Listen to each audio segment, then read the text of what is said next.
બનાસકાંઠા જિલ્લાના થરાદ પંથકમાં આજે એક ઐતિહાસિક અને ભવ્ય ધાર્મિક પ્રસંગનું આયોજન થયું હતું।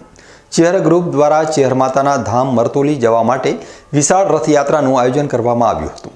આ શોભાયાત્રા થરાદના ટટાડા તળાવ પાસે આવેલા ચેહર માતાના મંદિરથી શરૂ થઈ હતી।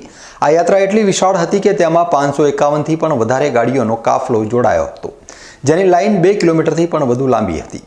આ ઐતિહાસિક રથયાત્રામાં 10,000થી વધુ માઈ ભક્તો જોડાયા હતા, જેના કારણે સમગ્ર થરાદ પંથકમાં ભક્તિમય માહોલ છવાયો હતો। આ ભવ્ય યાત્રામાં થરાદ પંથકના માઈ ભક્તોની સાથે સાથે બાબાજી ભુવાજીઓ, પૂર્વ સાંસદ પ્રબોધભાઈ પટેલ સહિતના અનેક આગેવાનો અને ભુવાજીઓ મોટી સંખ્યામાં જોડાયા હતા।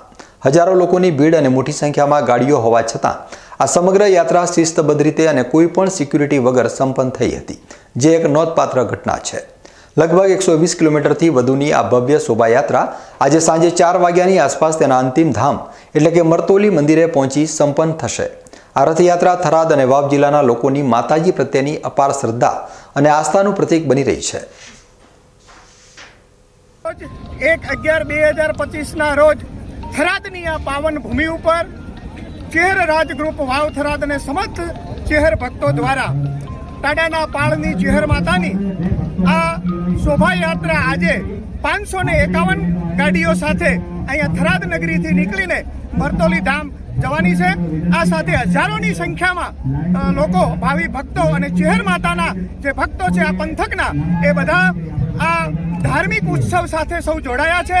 આ વિસ્તારની સુખાકારી માટે, લોકોની સુખાકારી માટે સૌની માનતા માનેલી અને આ માનતાના રૂપે આ શોભાયાત્રામાં સૌ આ નગરી થરાદ નગરી આજે હેલી, જેને કહેવાય આનંદની હેલી છે અને સૌ આનંદનો આ ઉત્સવ, આ પ્રસંગમાં સૌ સાથે મળીને આજનો આ પ્રસંગ જે ભૂતોના ભવિષ્યતે આવી શોભાયાત્રા, આ ચેહર માતાની કંઈ કૃપા હોય, ટાડાના પાળની ચેહર માતાની કંઈ કૃપા હોય, આ વિસ્તારની જનતા માટે આ શુભ પ્રસંગ છે।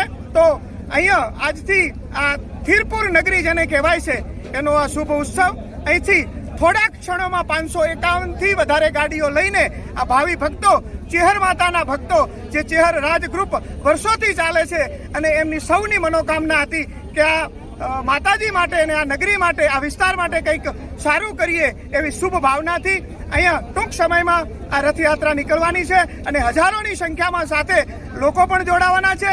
અને મરતોલી સુધી જ્યારે આ રથયાત્રા પહોંચશે ત્યારે અનેક સ્થળોએ ભવ્યથી ભવ્ય આ રથયાત્રાનું, આ ભાવિ ભક્તોનું સન્માન કરવાનું છે।